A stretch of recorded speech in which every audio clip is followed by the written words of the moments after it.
যে আল্লাহর সব থেকে বড় সিফত রহমান, সব থেকে বড় সিফত রহিম,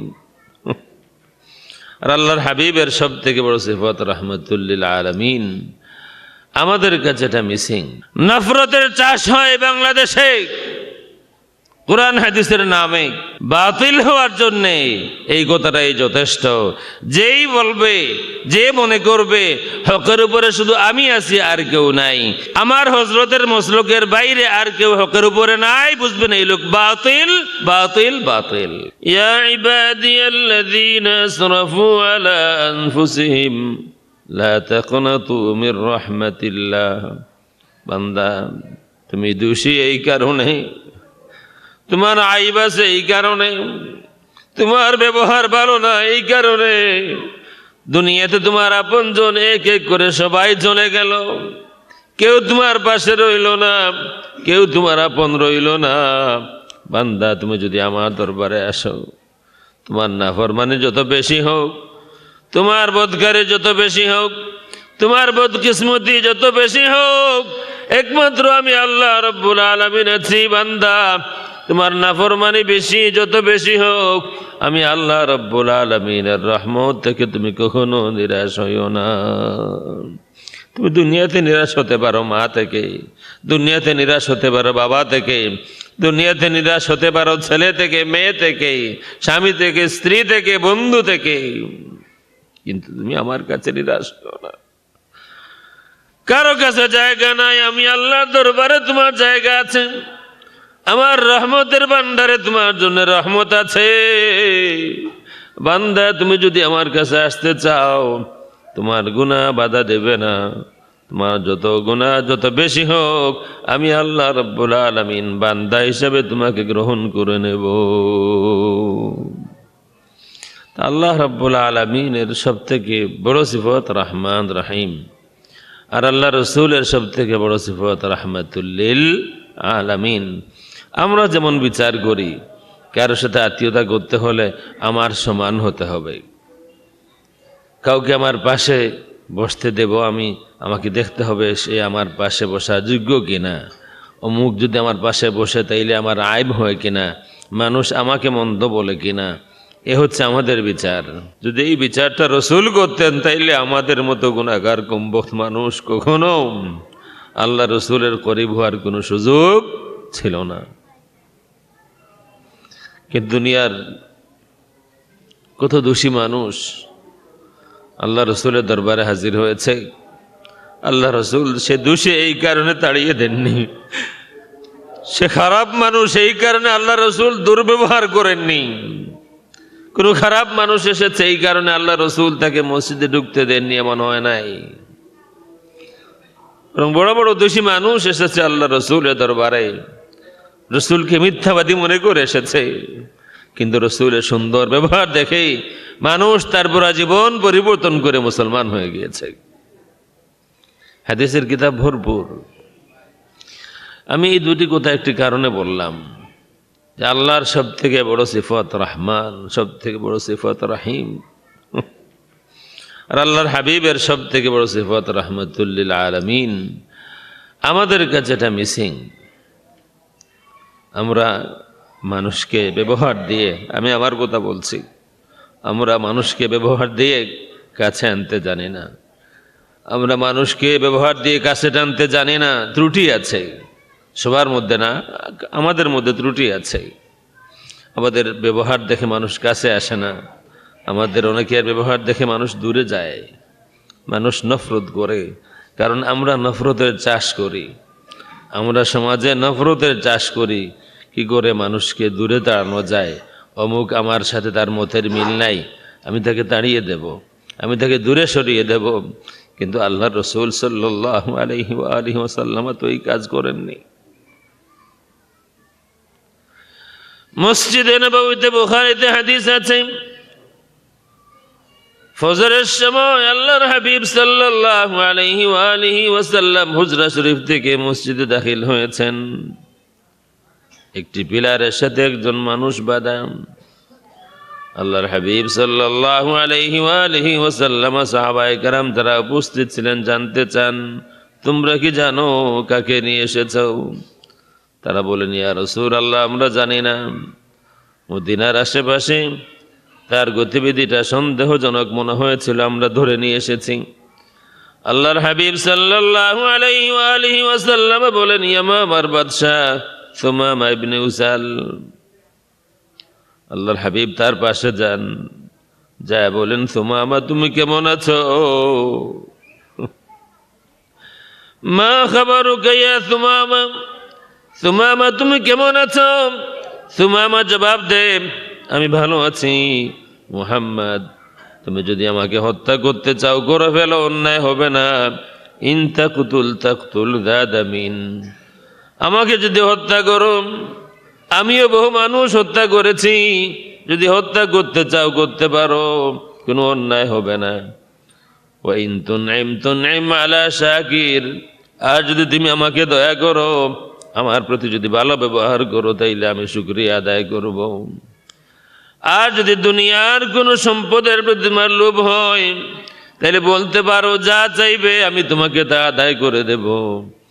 আল্লাহর হাবিব সাল্লাল্লাহু আলাইহি ওয়া আলিহি ওয়াসাল্লাম সাহাবায়ে কেরামকে ডিউটি লাগাইয়া দিলেন, সময় মতো খাবার দিও, হাম্মামে যাওয়ার প্রয়োজন হলে নিয়ে যাও। একদিন গত হলো, দ্বিতীয় দিন আবার আল্লাহর হাবিব কাছে যান, আদর করে বলেন, আজকে তুমি কেমন আছো সুমামা? সুমামা একই জবাব দেয়।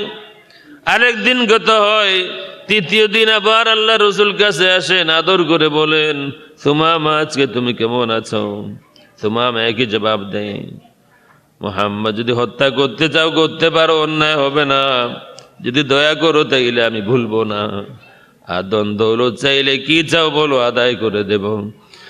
আল্লাহর হাবিব সাল্লাল্লাহু আলাইহি ওয়া আলিহি ওয়াসাল্লাম সাহাবায়ে কেরামকে বলেন, আতলিকু সুমামা, আমার সাহাবীরা সুমামাকে ছেড়ে দাও।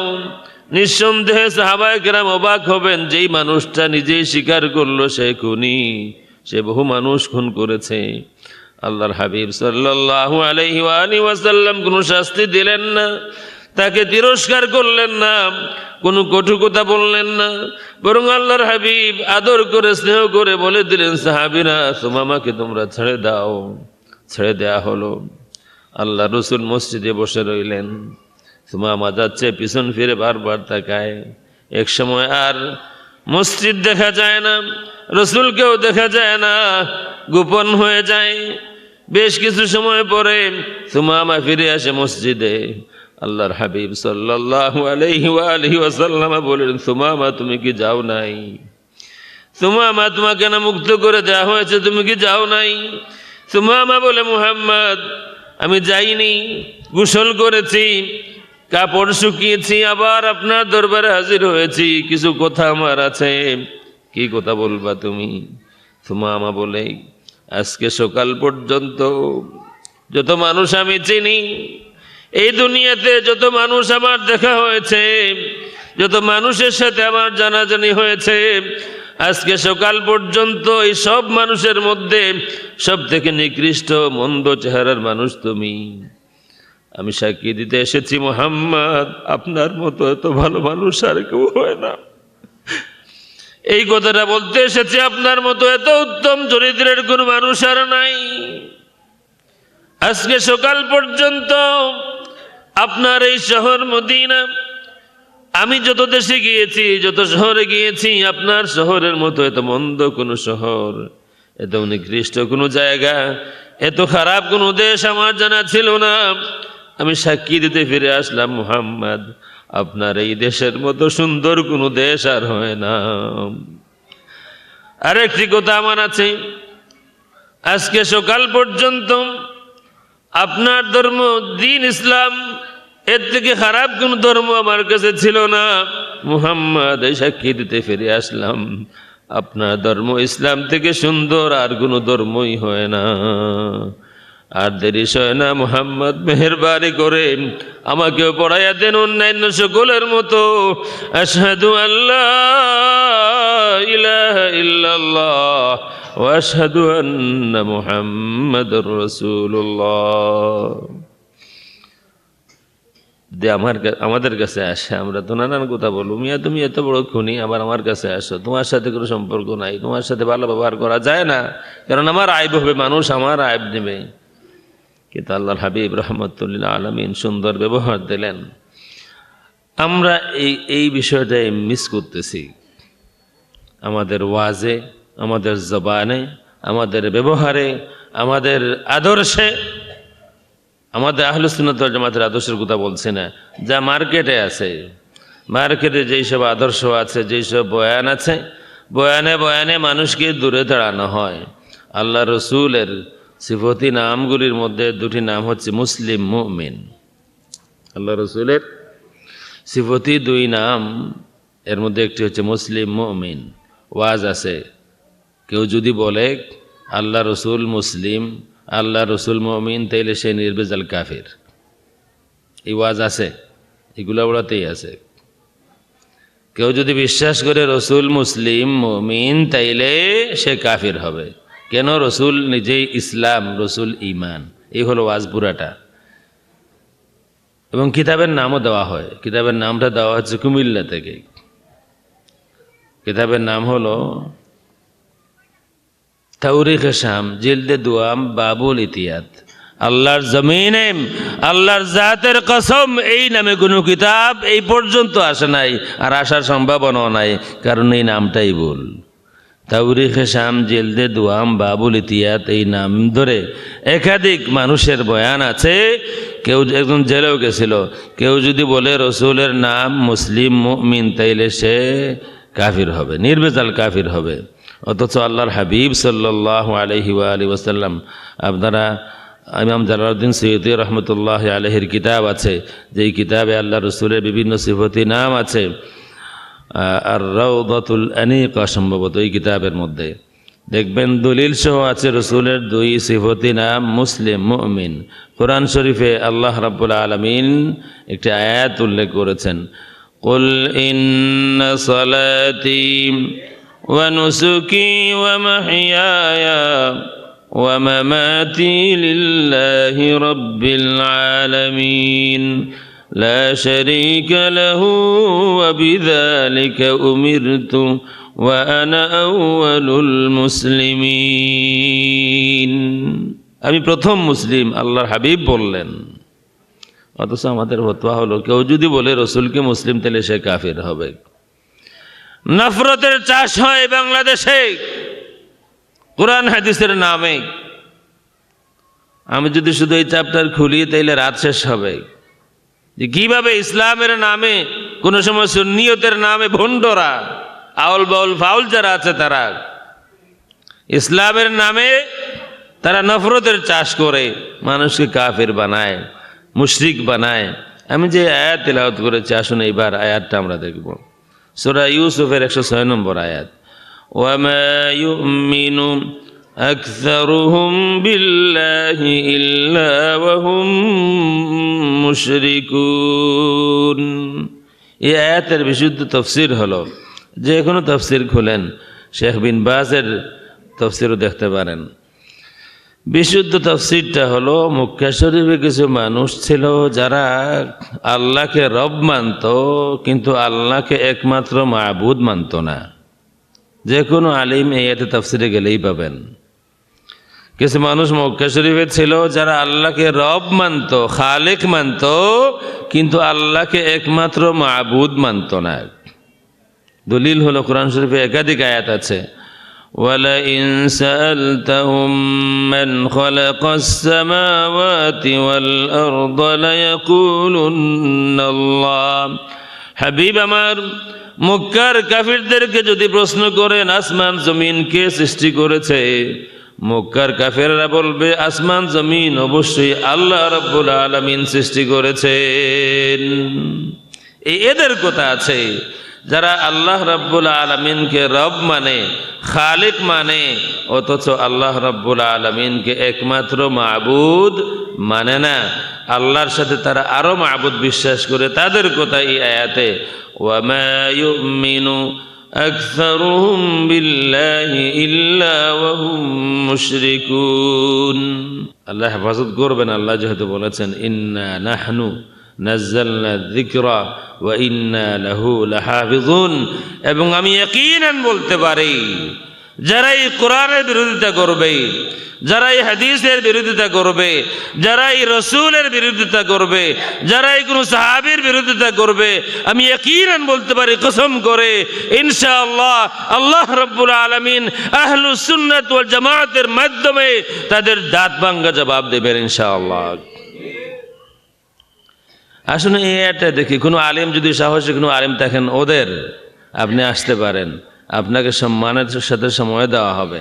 ওয়াজটা হলো যে বাংলাদেশের এই আয়াতে নাকি আছে, বাংলাদেশের অধিকাংশ মানুষ ঈমান আনার পরেও মুশরিক। ঠিক এইভাবে কেউ আমাকে চ্যালেঞ্জ করলে আমি ভিডিও ওয়াজ শুনাইয়া দেব যে এই আয়াতে আল্লাহ রাব্বুল আলামিন বলেছেন বাংলাদেশের অধিকাংশ মানুষ ঈমান আনার পরেও মুশরিক। আমি এদিক সেদিক যেতে চাই না, আমি আমার গন্তব্যে পৌঁছতে চাই কয়েক মিনিটের মধ্যে। এই বয়ান আছে, এই বয়ান আছে, তাদের বিশ্বাস হয়তো ভিন্ন। অধিকাংশ মানুষ যেহেতু ঈমান আনার পরেও মুশরিক, হয়তো তাদের বিশ্বাসে তারাই শুধু ঈমানদার, আর কোনো ঈমানদার নাই। বাতিল হওয়ার জন্যে এই কথাটাই যথেষ্ট। যেই বলবে, যে মনে করবে হকের উপরে শুধু আমি আছি আর কেউ নাই, যেই মনে করবে হকের উপরে শুধু আমার হযরত আছেন আর কেউ নাই, যেই বলবে আমার হযরতের মসলকের বাইরে আর কেউ হকের উপরে নাই, বুঝবেন এই লোক বাতিল বাতিল বাতিল। এই কথা হকপন্থীদের কথা নয়। হকপন্থীদের কথা হলো আমিও হকের উপরে আছি। এই বর্তমান সময়ে এই বিশ্বে আরও দেশে দেশে হকের উপরে মানুষ আছেন। আমার আগেও, আমার হজরতের আগেও, একেবারে শুরু থেকে নিয়ে এই পর্যন্ত প্রতিটি জামানায় হকপন্থী মানুষেরা ছিলেন। আমি হকপন্থী কাফেলার একজন সহযোদ্ধা। আমি হকের উপরে আছি তার মানে এই নয় আর কেউ হকের উপরে নয়। এই হচ্ছে হকপন্থী মানুষের দাবি। আমরা কোনোদিন এই কথা বলি না, বা আমাদের কেউ বলেননি যে আমরা ছাড়া আর কেউ হকের উপরে নাই। কিন্তু বাংলাদেশে এই ঘোষণা আছে, অমুক হজরতের মসলকের বাইরে আর কোনো সুন্নি নাই। আমি দাবি করি, আমি বলি যে এই দাবিটাই যথেষ্ট কাউকে বাতিল হওয়ার জন্য। কেউ বাতিল হওয়ার জন্য এই দাবি যথেষ্ট। আমি যদি এটা বলি যে আমার বাবা শ্রীরামপুরী রহমতুল্লাহ আলাইহি শ্রীরামপুরীর মসলকের বাইরে আর কেউ সুন্নি নাই, আমার এই দাবিটাই যথেষ্ট, আমি যে বাতিল। কিন্তু আহলুস সুন্নাত ওয়াল জামাত এই দাবি করে না, কোনো সময় করে না। ১৫০০ বছর যাবৎ আহলুস সুন্নাত ওয়াল জামাতের দাবি হলো বিভিন্ন শ্রেণীতে, বিভিন্ন পেশায় মানুষ আছে, এবং সব শ্রেণীতেই মানুষ আহলুস সুন্নাত ওয়াল জামাতের মানুষ আছে। মুহাদ্দিসিন আছেন, মুফাসসিরিন আছেন, ফুকাহা কেরাম আছেন, সাধারণ মানুষ আছে, উলামা কেরাম আছেন। সব দিকেই, সব ডিপার্টমেন্টেই আহলুস সুন্নাত ওয়াল জামাতের মানুষ আছে, হকপন্থী মানুষ আছে। ইমাম মুসলিম রহমতুল্লাহি তাআলা আলাইহি এই ব্যাখ্যা দিয়েছেন এবং একুরেট ব্যাখ্যা দিয়েছেন। হকপন্থী মানুষ বা সুন্নি মানুষ শুধু আলিমদের মধ্যে সীমাবদ্ধ নয়, শুধু ফুকাহাদের মধ্যে সীমাবদ্ধ নয়, শুধু ইমামদের মধ্যে সীমাবদ্ধ নয়, কোনো বিশেষ গোষ্ঠীর মধ্যে সীমাবদ্ধ নয়, কোনো অঞ্চলের সাথে সীমাবদ্ধ নয়, বরং হকপন্থী মানুষ রসুলের পর থেকে নিয়ে এই পর্যন্ত যুগে যুগে দেশে দেশে সব জায়গায় হকপন্থী মানুষ, সহি আকীদায় বিশ্বাসী মানুষ, আহলুস সুন্নাত ওয়াল জামাতের আকীদায় বিশ্বাসী মানুষ ছিল, আছে, কিয়ামত পর্যন্ত থাকবে ইনশাআল্লাহ। আল্লাহর হাবিব সাল্লাল্লাহু আলাইহি ওয়া আলিহি ওয়াসাল্লাম বলেছেন, লা তাজালু তাইফাতুম মিন উম্মতি যাহিরিনা আলাল হক লা ইয়াদুররুহুম মান খালাফাহুম হাত্তা ইয়াতি আমরুল্লাহ লা ইয়াদুররুহুম মান খাযালাহুম হাত্তা ইয়াতি আমরুল্লাহ। এই শব্দও আছে, বিশুদ্ধ হাদিস বুখারী মুসলিমে আছে। আল্লাহর হাবিব বলেন, লা তাজালু তাইফাতুম মিন উম্মতি, আমার উম্মতের একটি দল কিয়ামত পর্যন্ত হকের উপরে অবিচল থাকবে, কেউ তাদের ক্ষতি করতে পারবে না। লা ইয়াদুররুহুম মান খালাফাহুম, যারা যতভাবে বিরোধিতা করুক না কেন ক্ষতি করা যাবে না। লা ইয়াদুররুহুম মান খাযালাহুম, যতভাবেই তাদেরকে লাঞ্ছিত করার চেষ্টা হোক না কেন এদেরকে লাঞ্ছিতও করা যাবে না। এই হাদিসের একুরেট ব্যাখ্যা দিয়েছেন যারা, সকল ইমামদের ঐক্যমতের ভিত্তিতে ব্যাখ্যা হলো, এই তাইফা বিভিন্ন শ্রেণীতে মানুষ আছে, সকলে মিলে এই তাইফার নাম, এই দলের নাম, এই গোষ্ঠীর নাম আহলুস সুন্নাতি ওয়াল জামাআহ। আমি চাইলে কিতাব খুলে দেখাইতে পারবো, আমার সাথে বহু কিতাব আছে গাড়িতে। সুতরাং এই যে আয়াত, কোরআন শরীফের বেশ কিছু আয়াতের বাংলাদেশে, অন্যান্য দেশেও আমাদের যাওয়া আসা আছে। আমার যতটুকু দেখা, অন্যান্য দেশে কোনো জাহিল মানুষ মাইক হাতে নেবে না। অন্যান্য দেশে, আমাদের এই দক্ষিণ এশিয়া ছাড়া অন্যান্য দেশে কোনো জাহিল মানুষ মাইক হাতে নেবে না, এমনি বলা বলি করতে পারে, মাইক হাতে নেবে না। আর আমাদের বাংলাদেশে সব থেকে বড় জাহিল যারা, মানে সব থেকে বড় আলিম কে জানেন? যার হাতে একটা মোবাইল আছে আর কিছু এমবি আছে, সে সব থেকে বড় আলিম। আমাকেই বলা হলো একজনের কথা, অমুক দক্ষিণ এশিয়ার সব থেকে বড় আলিম। আমি শুনে দেখলাম আউযুবিল্লাহটাও শুদ্ধ করে পড়তে পারে না, আউযুবিল্লাহও পড়তে পারে না, কোরআন শরীফের একটি আয়াতও পড়তে পারে না। আমাদের পার্শ্ববর্তী দেশের আমার বাতিজা, আমাকে চাচা বলে, এই কারণে ওরা সবাই আমাকে চাচা ডাকে, এই কারণে বললাম। এই ধরনের বাতিজা থেকে আল্লাহ রাব্বুল আলামিন আমাকে, আমাদের সবাইকে হেফাজত করুন, আমিন।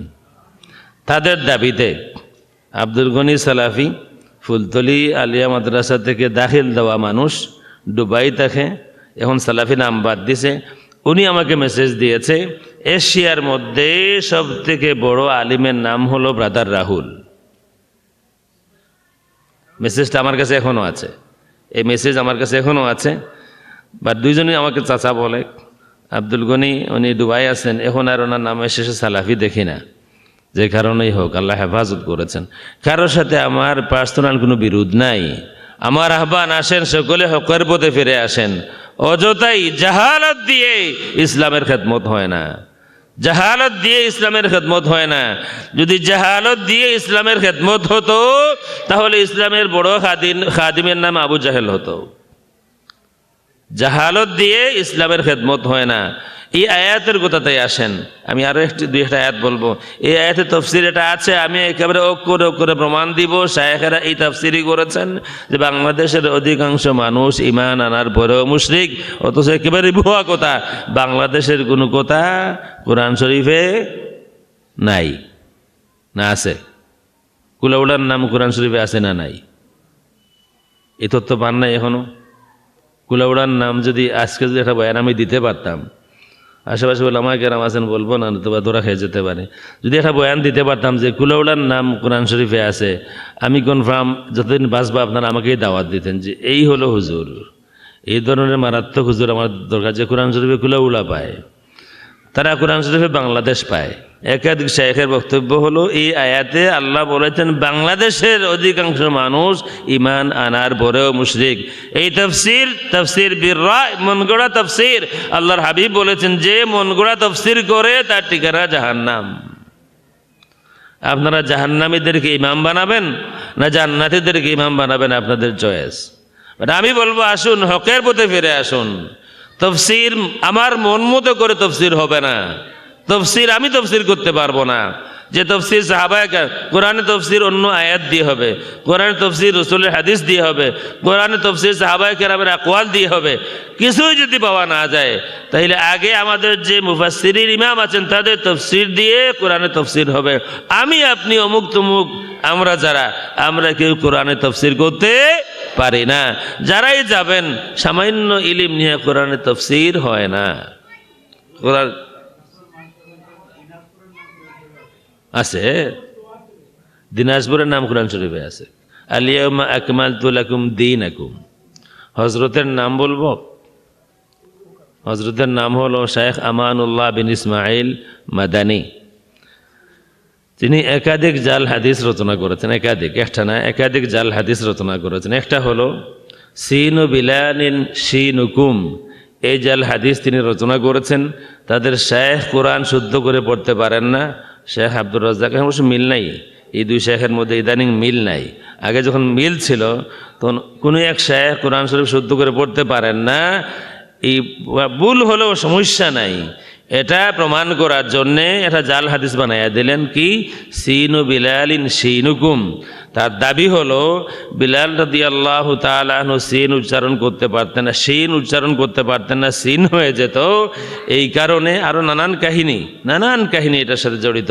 সিন উচ্চারণ হয় না, সাহাবায়ে কেরাম আপত্তি করেন, ইয়া রাসূলুল্লাহ আপনার মসজিদে ভুল উচ্চারণে আজান হয়, এটা মেনে নেওয়া যায় না।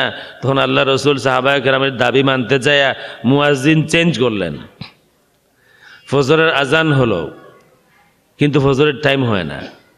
ফজরের একটা টাইম আছে, জামাত পড়ার টাইম আছে, আজান হলো কিন্তু টাইম হচ্ছে না। দীর্ঘ সময় চলে গেল, ঘন্টার পর ঘন্টা যাচ্ছে, কিন্তু ফজর জামাতের টাইম হচ্ছে না। জিবরিল এসে হাজির হয়ে যান, ইয়া রাসূলুল্লাহ আপনার মসজিদে আজকে আজান হবে না। রাসূল বলেন, আজান তো হয়ে গেছে বহু আগে। জিবরিল নাকি বলে, না আজান তো আরও সে পৌঁছে নাই, আপনার মসজিদের আজান আরও সে পৌঁছে নাই, ঘটনা কি? রাসূল বলেন, আমি তো ভুল আজান, ভুল উচ্চারণের আজান, এই কারণে শুকরের কথা মানতে যাইয়া আমি বিলালকে বদলাইছি। তখন জিবরিল নাকি বললেন, ইয়া রাসূলুল্লাহ বিলাল আজান না দিলে কিয়ামত পর্যন্ত ফজরের সময় আর হবে না। ঘটনা পুরাটাই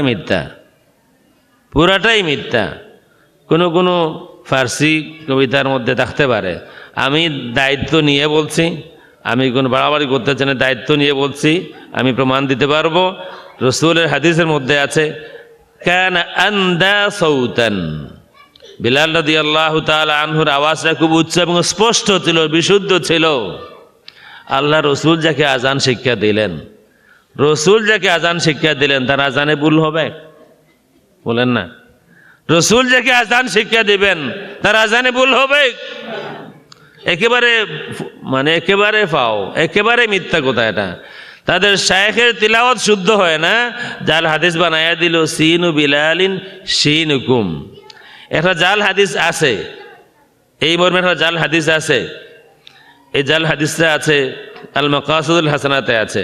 সেটা হলো সিনু বিলালিন ইনদাল্লাহি শিন, যে বিলালের সিন আল্লাহর কাছে শিন, এটাও জাল হাদিস। আর এই শাইখ যেটা বানাইলেন এখনো তওবা করেন নাই, এই কারণে আমি বলতেই থাকবো সুযোগ পাইলে। তওবা করে ফেললে আমি আর বলবো না, বলবো তওবা করে ফেলেছেন। সিন ও বিলালিন শিন হুকুম বানাইয়া দিলেন। আর একটা হাদিস বানাইলেন ইয়াজিদের পক্ষে, জুমার খুতবাতে ইয়াজিদের পক্ষে জাল হাদিস বানাইলেন। মানিশ তারাকা ফি গাজওয়াতি কুস্তান্তিনিয়া কুল্লুহু মাগফুর, এটা নাকি বুখারী শরীফে আছে।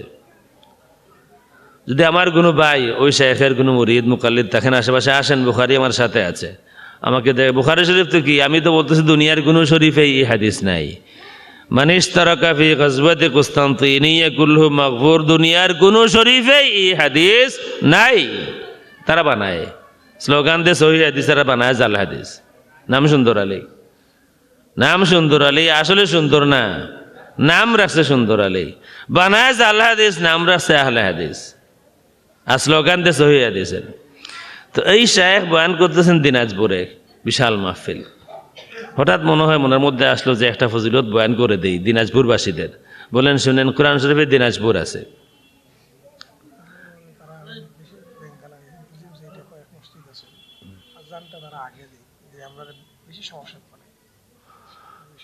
বলতেছেন দলিল হলো আলিয়াউমা আকমালতু লাকুম দীনাকুম, অনুবাদ করলেন দিন আজ পুর হলো, মানে দিন আকুম দিন, আলিয়াউম আজ, আর আকমালতু পুর করলাম, দিন আজ পুর। এরপরে সন্ধি বিচ্ছেদ করে বলেন এই তো দিনাজপুর কোরআন শরীফে আছে। সবাই বলেন সুবহানাল্লাহ, মানে শেখের মতো শেখ দিনাজপুর পাইছে কোরআন শরীফে। আসলে সেখানে কি?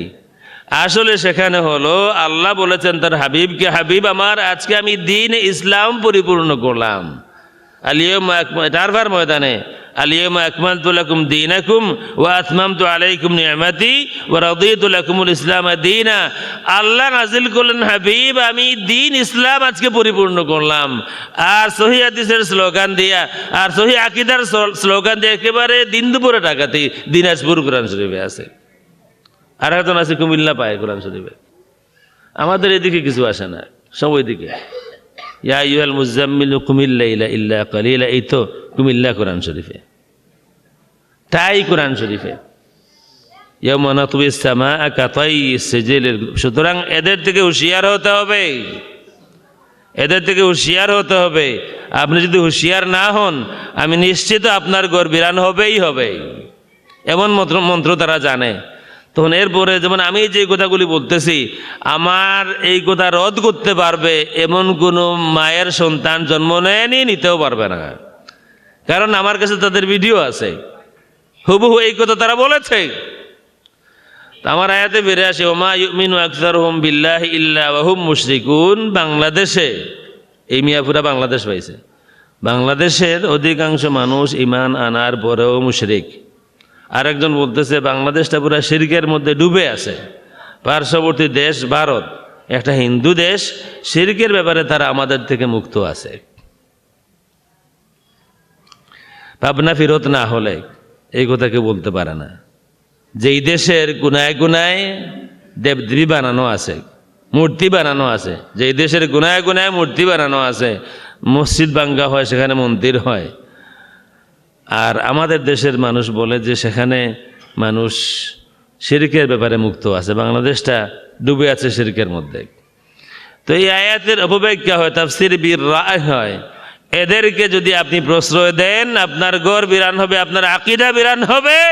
কাল হাসরের ময়দানে হয়তো শাহকে পাবেন, রসুলকে পাওয়ার কোনো সম্ভাবনা নাই। হাসরের ময়দানে রসুলকে পাওয়ার কোনো সম্ভাবনা নাই। কিন্তু রসুল বলে দিয়েছেন, যারা কোরআনে তাফসীর করে মন গড়া, তাদের ঠিকানা জাহান্নাম।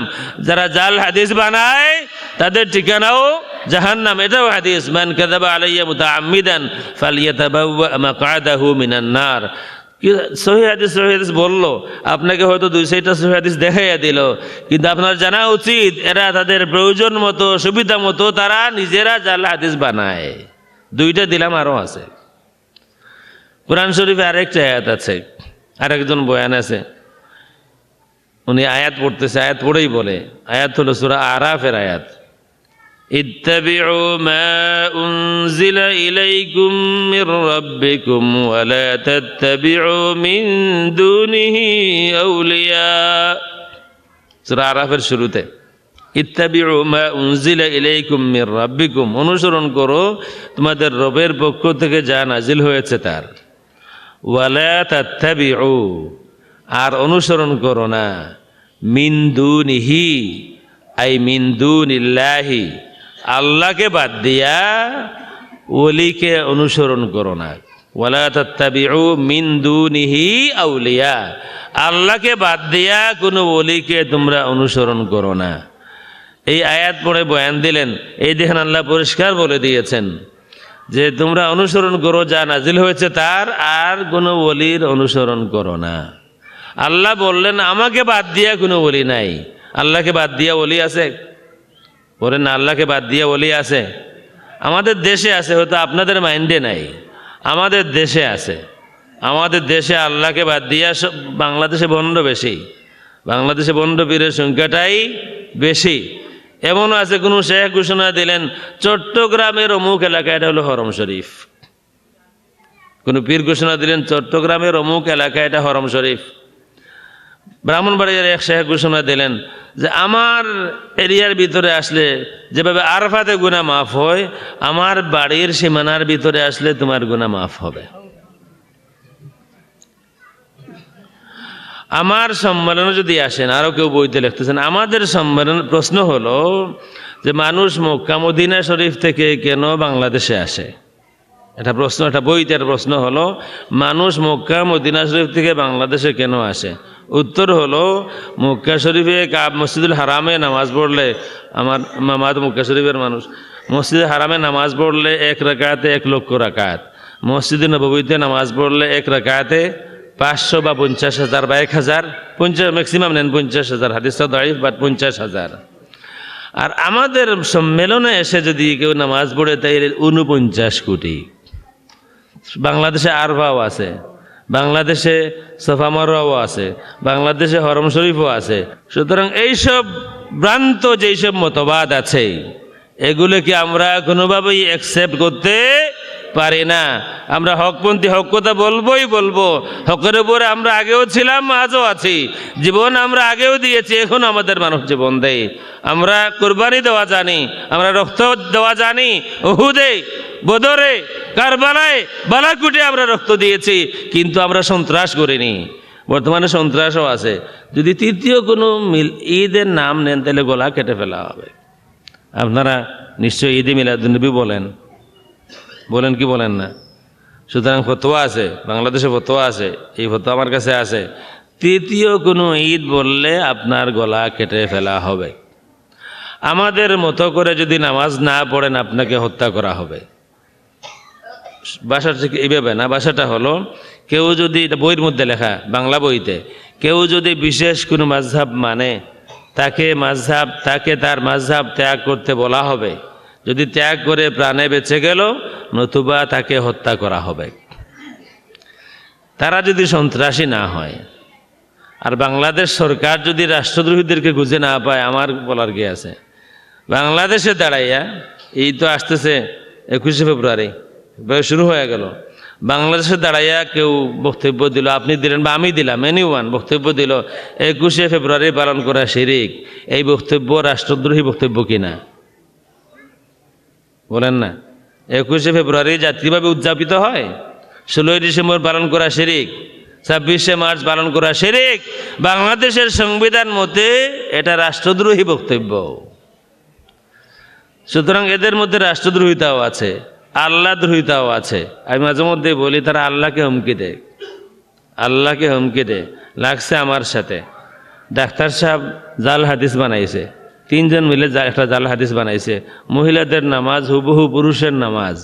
এটা প্রমাণ করতে যেয়ে তারা বুখারী শরীফের নামে উম্মুল মুমিনিনের নামে একটা জাল হাদিস বানাইলেন 3 জন মিলে, 2 জন বাংলাদেশের, 1 জন ইন্ডিয়ার, ডাক্তার সাহেব ইন্ডিয়ার। তা আমি এটা ফ্লাশ করে দিয়েছি যে এই নামে কোনো হাদিস, এই শব্দে কোনো হাদিস কোনো শরীফেই নাই, এটা জাল হাদিস।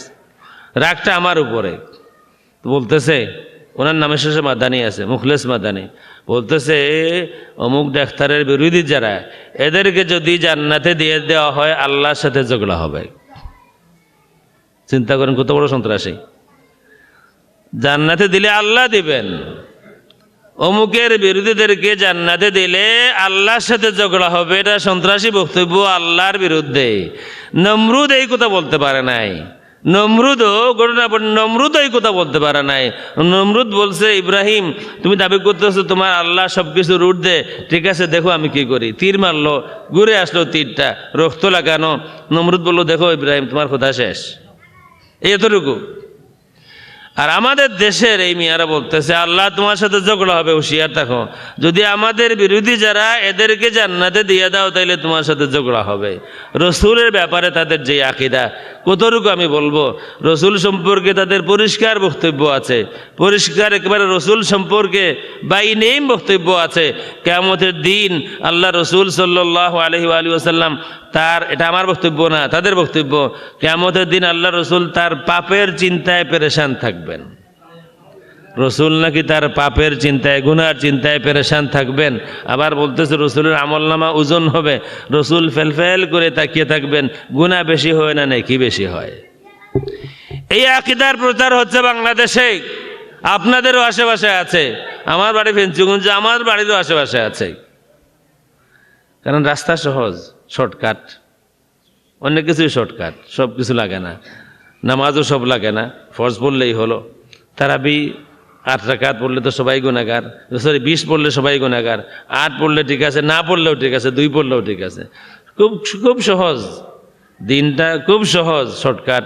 আর তাছাড়া মুস্তাহিদ হওয়া যায়, মোবাইলের এমবি হইলেই ঠিক আছে। যার কাছে একটা টাচ মোবাইল আছে আর কিছু এমবি আছে, বিরাট মুস্তাহিদ। বুখারী কেউ ঠিক নাই। সুতরাং এই সময় যদি এইসব বিষয়ে আপনি হুঁশিয়ার না হন, আমি হুঁশিয়ার না হই, তাহলে সত্যিকার আকীদার উপরে আপনার সন্তান থাকবে না। 2-1 দিন পরেই বলবে যে আপনি মুশরিক। কারণ আপনি কবর জিয়ারতে যান, আপনি শবে বরাত পালন করেন, আপনার মধ্যে আপনি শবে মেরাজ পালন করেন, কত কিছু আছেন আমাদের মধ্যে যেগুলি আমরা মানি বহু আগে থেকে। আপনি আপনার মাকে মানেন, বাবাকে মানেন, কাউকে মানা যাবে না, মানবেন শুধু আল্লাহ আর আল্লাহর রসুলকে। এই কথাটা বলে আমি শেষ করি। মনে করুন এই বক্তব্যটা আমি দিলাম যে আমরা মানবো শুধু আল্লাহ এবং আল্লাহর রসুলকে, আর কাউকে মানবো না। বুখারীও নাই, আবু হানিফাও নাই, শাফিঈ নাই, তারা সবাই মানুষ, মখলুক। আমরা তাদেরকে কেন মানবো? আল্লাহকে মানবো, তিনি খালেক।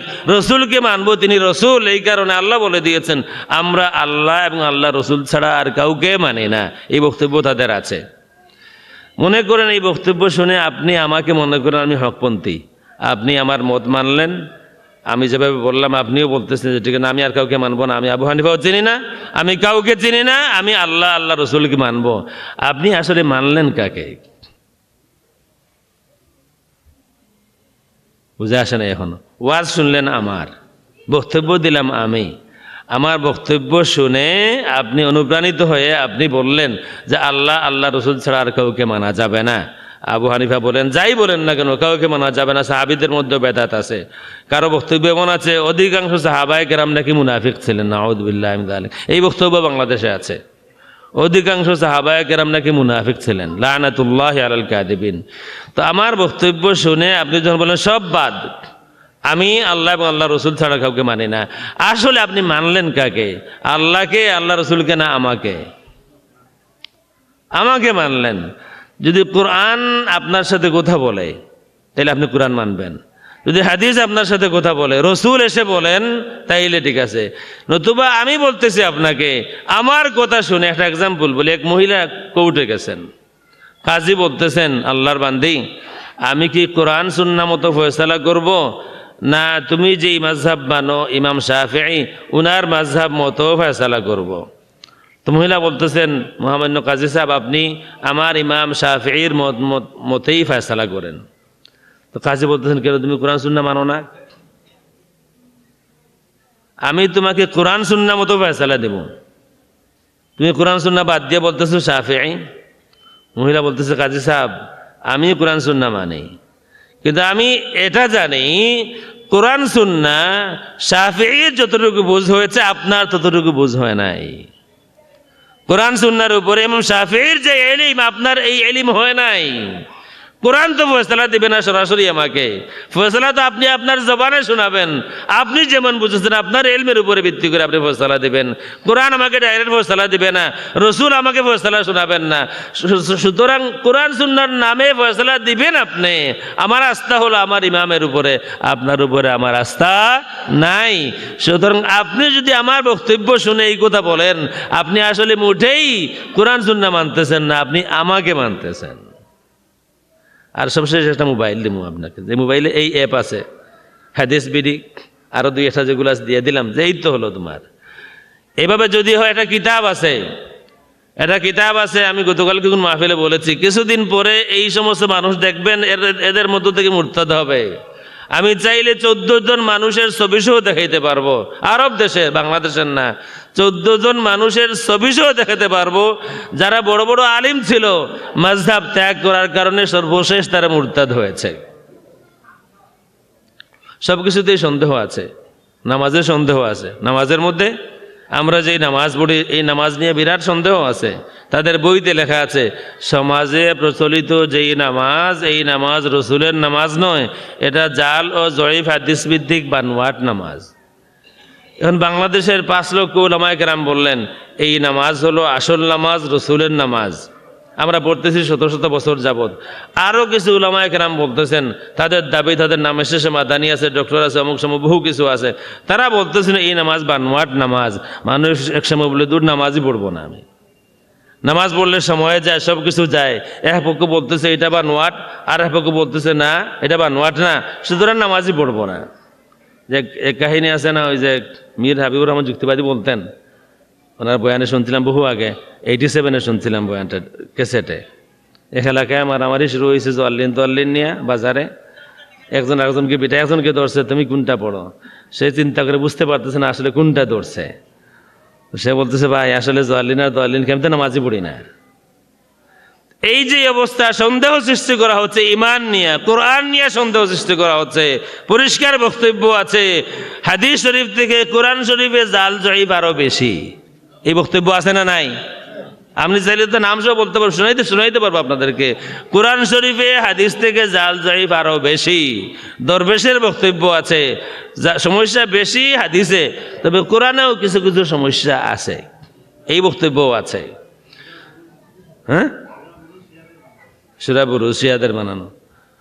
সুতরাং সন্দেহ সব কিছু নিয়ে হচ্ছে, কোরআন নিয়ে সন্দেহ, হাদিস নিয়ে সন্দেহ, নামাজ নিয়ে সন্দেহ, তারাবি নিয়ে সন্দেহ, ফিতরা নিয়ে সন্দেহ, যাকাত নিয়ে সন্দেহ, হজ নিয়ে সন্দেহ, সব কিছুতেই সন্দেহ সৃষ্টি করা হচ্ছে। এক সময় তাদের কথা যারা মানবে তাদের মধ্য থেকে মুরতাদ হওয়ার সম্ভাবনাটাই বেশি, কারণ দূর এই কোনোটাই আমরা নাই। যেই পরিমাণ দলিয়া মারামারি, নামাজ পড়লে নামাজ হচ্ছে না, এক পক্ষে বলবেন এদিকে পড়ো, এক পক্ষে ওইদিকে পড়ো, সুতরাং নামাজি আর পড়বো না। ইমান কিসের ইমান আনবো? একজন বলতেছে তাদের নবীরই ইমান আছে কিনা সন্দেহ আছে। এই বয়ান আছে না নাই? রসুল জানেন না তিনি তার সাথে কোন ব্যবহার হবে, হাসরের ময়দানে রসুলের সাথে কোন আচরণ হবে রসুল নাকি জানেন না। রসুলের আমলনামা ওজন করে দেখতে হবে রসুলের গুনাহ বেশি না নাকি বেশি, এই বক্তব্য আছে। তামাম জিন্দেগি উলামায়ে কেরাম আমাদেরকে আপনাদেরকে এই বুঝ দিলেন রসুল শাফিউল মুজনিবিন, রসুল গুনাহগারদেরকে শাফাআত করবেন। আর নতুন বক্তব্য হলো কিসের শাফাআত তিনি করবেন তার নিজেরই তো খবর নাই, গুনাহ বেশি হয় না নাকি বেশি হয়। আসলে আগে দেখতে হবে ওনার যদি নেকি বেশি হয় তাইলে তিনি জান্নাতি, আর যদি গুনাহ বেশি হয় তাদের আকীদা মতো তাইলে নবীরই তো উপায় নাই। অথচ আল্লাহর হাবিব সাল্লাল্লাহু আলাইহি ওয়া আলিহি ওয়াসাল্লাম পরিষ্কার বলতেছেন অমুক অমুক জান্নাতি। রাসূল বলেন নাই আমার সাহাবী অমুক জান্নাতি, আবু বকর জান্নাতি, ওমর জান্নাতি, উসমান জান্নাতি, আলী জান্নাতি, নাম ধরে ধরে 10 জনের কথা বললেন, নাম ধরে ধরে একবারে 10 জনের কথা বলেন, এই 10 জন জান্নাতি। রাসূল বললেন আল হাসান ওয়াল হুসাইনু সাইয়্যিদা শাবাবি আহলিল জান্নাহ, আমার হাসান হুসাইন শুধু জান্নাতি না, আমার হাসান হুসাইন জান্নাতের নওজোয়ানদের সর্দার, জান্নাতীদের ইমাম আমার হাসান আর হুসাইন। রাসূল আরো বললেন সাহাবায়ে কেরামকে বলতেছে আমি কি তোমাদেরকে এমন মানুষের সংবাদ দেব যে নানা নানির দিক থেকে উত্তম। আলা আখবিরুকুম বিখাইরিন নাস জাদ্দান ওয়া জাদ্দাতান। সাহাবায়ে কেরাম খামোশ। এই প্রশ্ন কেন আজকে রাসূল করতেছেন আমাদেরকে? আমি কি তোমাদেরকে নানা নানির দিক থেকে শ্রেষ্ঠ মানুষের খবর দেব? সাহাবায়ে কেরাম কিছু বলতেছেন না। আলা আখবিরুকুম বিখাইরিন নাস আবান ওয়া উম্মান, আমি কি তোমাদেরকে মা বাবার দিক থেকে শ্রেষ্ঠ মানুষের পরিচয় দেব? আলা আখবিরুকুম বিখাইরিন নাস আম্মান ওয়া আম্মাতান, আমি কি তোমাদেরকে ফুফু চাচা তাদের দিক থেকে শ্রেষ্ঠ মানুষের পরিচয় দেব? আলা আখবিরুকুম বিখাইরিন নাস খালান ওয়া খালাতিন, আমি কি তোমাদেরকে মামা খালাদের দিক থেকে শ্রেষ্ঠ মানুষের পরিচয় দেব? আল্লাহ রাসূলের পরে বলেন আল হাসান ওয়াল হুসাইন, এই সব কোয়ালিটিতে এই সব ক্রাইটেরিয়ায় শ্রেষ্ঠ মানুষ আমার হাসান আর হুসাইন। এরপরে আল্লাহ রাসূল বলেন জাদ্দুহুমা ফিল জান্নাহ, তাদের নানা মুহাম্মদুর রাসূলুল্লাহ জান্নাতে, ও জাদ্দাতুহুমা খাদিজা ফিল জান্নাহ, হাসান হুসাইনের নানি জান্নাতে, ও আবুহুমা আলী ইবনে আবি তালিব ফিল জান্নাহ, তাদের বাবা আলী জান্নাতে, তাদের মা ফাতিমা জান্নাতে, তাদের চাচা জান্নাতে জাফর জান্নাতে, তাদের ফুফু উম্মে হানি জান্নাতে, তাদের মামা ইব্রাহিম ইবনে রাসূলুল্লাহ জান্নাতে, তাদের সব খালা যায়েনব রুকাইয়া উম্মে কুলসুম সকলেই জান্নাতে, ওয়া হুমা ফিল জান্নাহ, তারা দুইজনও জান্নাতে, ওয়া মান আহাব্বাহুমা কানা ফিল জান্নাহ, আর আমার হাসান হুসাইনের সাথে যার মহব্বত খালিস হবে আমি মুহাম্মদুর রাসূলুল্লাহ ঘোষণা দিলাম তারাও জান্নাতে। রসুল এত নিখুঁতভাবে বললেন কে কে জান্নাতে যাবে, সমস্ত সাহাবায়ে কেরাম জান্নাতে যাবেন। আর আমাদের শাইখ বলতেছেন রসুল জান্নাতে যাবেন নিশ্চিত না, আমলনামা ওজন করে দেখতে হবে, যদি আমল বেশি হয় ভালো আমল বেশি হয়ে যায় তাইলে জান্নাতে, নতুবা তিনি ওই দিকে। এটা কোনো জান্নাতি মানুষের বক্তব্য নয়, এটা জাহান্নামী মানুষের বক্তব্য। মজা হবে কিয়ামতের দিন, যেই দিন সবাইকে রসুলের দরবারে আসতে হবে। আমি যদি থাকি সেখানে আর আল্লাহ যদি আমাকে জবান দেন আর ওই শায়েখেরা আসলে বলবো কি মি আজকে তুমি এখানে কি? তুমি না বলছিলে বাংলাদেশে যে রসুলের খবর নাই, তিনি নিজেই পেরেশান থাকবেন তার নিজের বাপের চিন্তায়।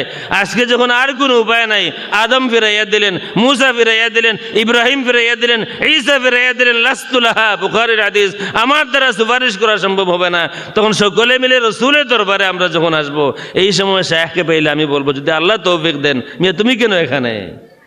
এখানে তো আমরা আসবো, যারা তামাম জিন্দেগি আকীদা লালন করেছে, আল্লাহ রসুল গুনাহগারদের শাফাআত করবেন, এটা আমাদের আসার জায়গা। তুমি কেন এখানে?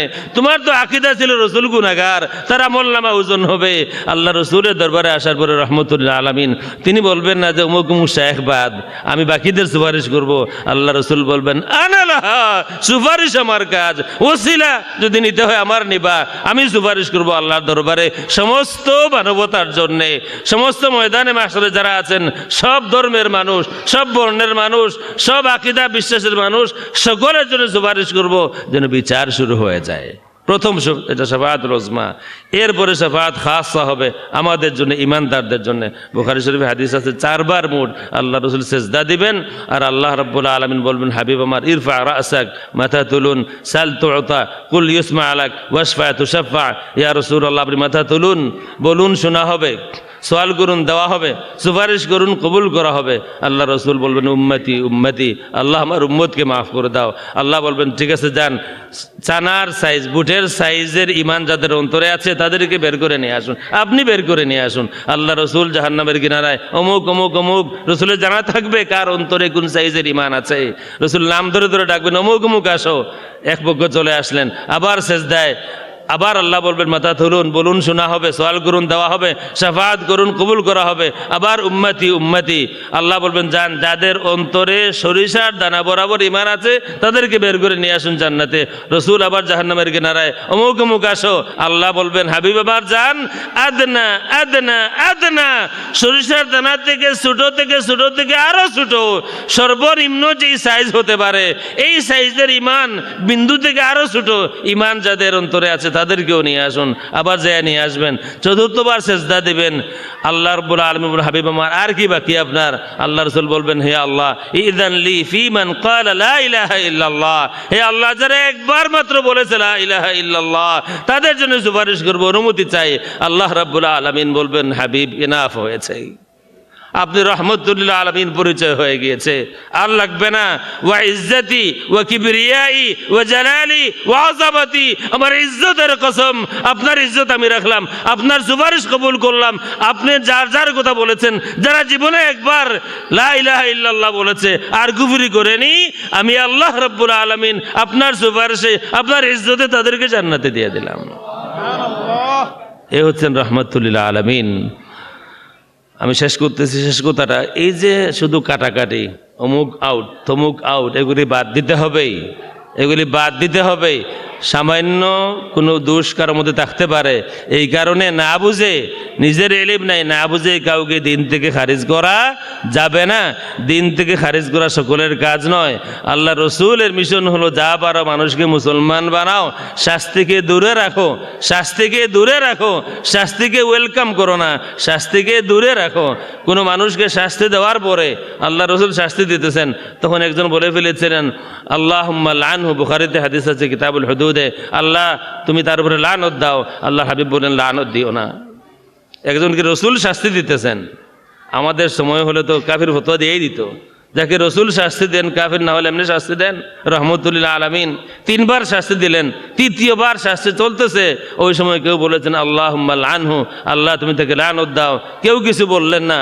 আল্লাহ রসুলের সহ্য হলো না, লানত দিও না, লা তালানুহু, আমার সাহাবীরা লানত দিও না। ফাওয়াল্লাহি, আল্লাহর জাতের কসম, আমি আমার সাহাবীকে চিনি, আমি কসম করে বলি, ফাওয়াল্লাহি মা আলিমতু আন্নাহু ইউহিব্বুল্লাহ ওয়া রাসূলা, আল্লাহর জাতের কসম, শাস্তি যদিও আমি তাকে দিলাম, কিন্তু আমি আল্লাহর জাতের কসম করে সাক্ষী দেই, আমার সাহাবী যদি কাউকে মহব্বত করে তাইলে শুধুমাত্র আল্লাহ এবং আল্লাহ রসুলকেই মহব্বত করে। সুতরাং মানুষ তাড়ানো, নফরতের প্রচার করা এটা আমাদের কাজ নয়। মানুষকে মহব্বত দিয়ে, ভালোবাসা দিয়ে আমরা মানুষকে আমাদের পাশে নিয়ে আসবো। আল্লাহ রাব্বুল আলামিন আমাদেরকে কবুল করুন, আমিন। আল্লাহুম্মা রাব্বানা যালামনা আনফুসানা ওয়া ইল্লাম তাগফির লানা ওয়া তারহামনা লানাকুনান্না মিনাল খাসিরিন। اللهم رب ارحمهما كما ربياني صغيرا. اللهم اغفر لحينا وميتنا وشاهدنا وغائبنا وصغيرنا وكبيرنا وذكرنا وأنثانا. اللهم من أحييته منا فأحيه على الإسلام، ومن توفيته منا فتوفه على الإيمان. মাহবুদ এত সুন্দর মাহফিল তুমি কবুল আর মঞ্জুর ফরমাও আল্লাহ আমাদের শুকরের হাজিরি কবুল ফরমাও আল্লাহ মাহবুদ মেহেরবানি করে আমাদের সমস্ত মুর্দাগানদেরকে মাফ ফরমাও আল্লাহ জিন্দাদেরকে তোমার মকবুল গোলামি নসিব ফরমাও আজকের এই সালে সব মাহফিল খানেকা মাহফিল কবুল আর মঞ্জুর ফরমাও এই মসজিদ প্রতিষ্ঠা লগ্ন থেকে আজ পর্যন্ত যারা এই খেদমত করেছেন আল্লাহ যারা চলে গিয়েছেন কবরকে জান্নাতের বাগান বানায় দাও যারা খেদমতে আছেন আল্লাহ মেহেরবানি করে তাদেরকে তুমি ইখলাসের সাথে খেদমত করার তৌফিক দিও নেক হায়াত দিও নেক আমল করার তৌফিক দিও ঘরে বাইরে আমাদেরকে শান্তি এনায়েত করে দাও আল্লাহ দেশে বিদেশে আমাদের আওলাদদেরকে তুমি হেফাজত ফরমাও দেশে বিদেশে তুমি আমাদের আওলাদদেরকে হেফাজত ফরমাও বদ আকীদা থেকে বাতিল মতবাদ থেকে আমাদের বাচ্চাদেরকে হেফাজত ফরমাও আহলে সুন্নাত ওয়াল জামাতের আকীদা আদর্শের উপর স্থাপিত কদম করে দাও ইয়া আল্লাহ মাহবুদ মুর্শিদুনা আল্লামা ফুলতুলি রাহিমাহুল্লাহ দরাজাত বুলন্দ ফরমাও আল্লাহ আমি গুনাহগার মানুষ তোমার বান্দাদের দরবারে তোমার বান্দাদের সাথে হাত তুলেছি আল্লাহ আমার কারণে কারো হাত তুমি খালি ফিরাইয়া দিও না অভাবীদের অভাব দূর করে দিও যারা অসুস্থ আছেন শিফা জিলা আনায়াত করে দিও আল্লাহ যারা বেপানা আছেন কোনো কারণে পানা দিও যারা জিন্দেগিতে আল্লাহ জীবনের কোনো অংশে নিরুপায় হয়ে গিয়েছেন নিরাশ হয়ে গিয়েছেন আল্লাহ তোমার হাবিবের ইজ্জত রাখো